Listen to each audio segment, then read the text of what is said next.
في القلب مشاعر أخفيها قد أشرقت الشمس عليها عن خطط لم أعبأ فيها ستكون بأيامي فرقا فحياتي قبل الحلقات.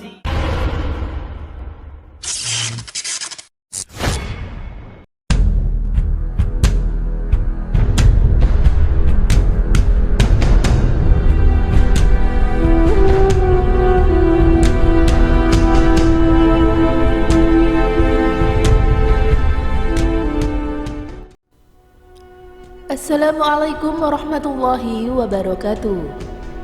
Nabi Muhammad SAW adalah orang yang sangat memahami dan mengetahui keadaan sahabatnya. Beliau memberikan sebuah pengajaran atau informasi kepada mereka sesuai dengan kadar pemahaman masing-masing. Nabi Muhammad SAW tidak memberikan materi yang berat kepada sahabat yang baru bergabung di majelisnya. Begitupun sebaliknya.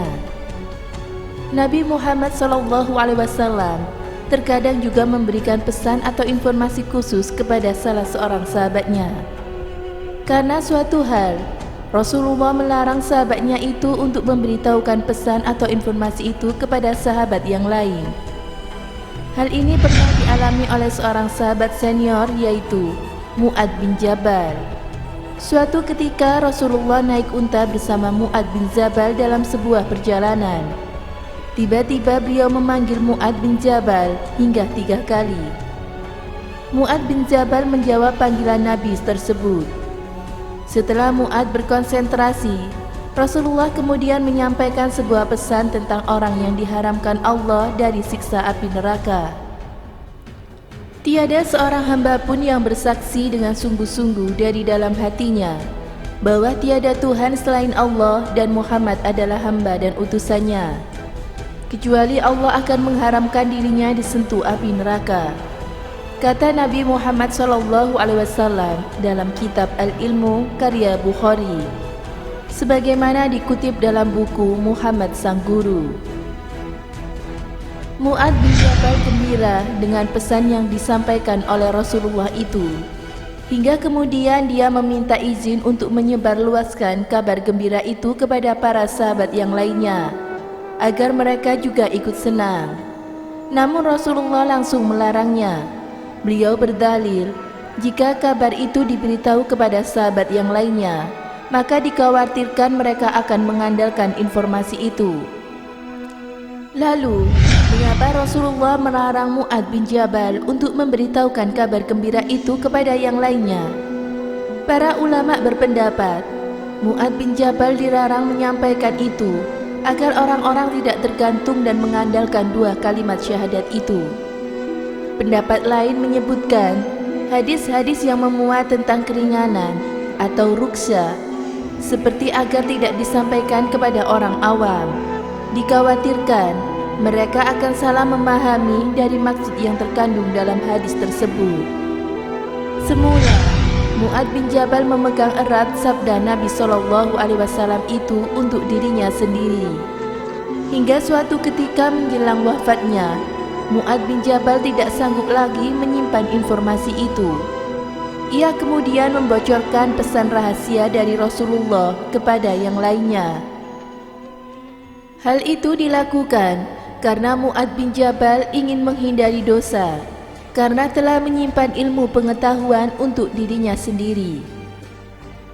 Tidak hanya Mu'ad bin Jabal, para sahabat dan ulama setelahnya juga melakukan hal yang sama, yaitu tidak menyampaikan sesuatu ilmu pengetahuan kepada semua orang, terutama orang awam, karena dikhawatirkan akan menimbulkan kesalahfahaman. Sikap seperti itu sudah menjadi kebiasaan di antara mereka. Semoga bermanfaat. Wallahu a'lam bishawab.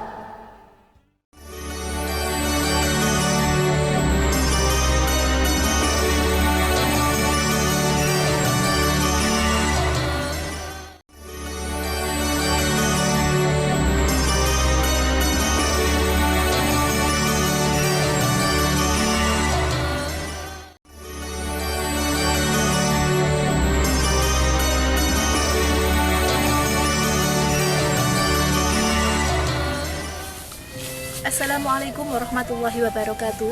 Penonton setia Amirul Mukminin yang dirahmati Allah Subhanahu wa taala.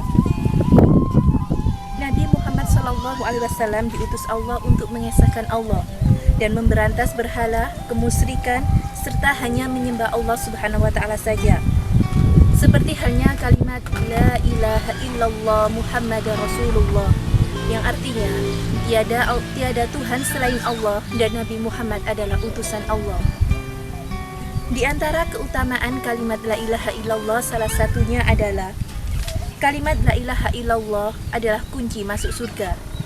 Lalu yang kedua, barang siapa di akhir hayatnya mengucapkan kalimat La ilaha illallah Muhammadar Rasulullah, maka ia akan masuk surganya Allah Subhanahu wa taala.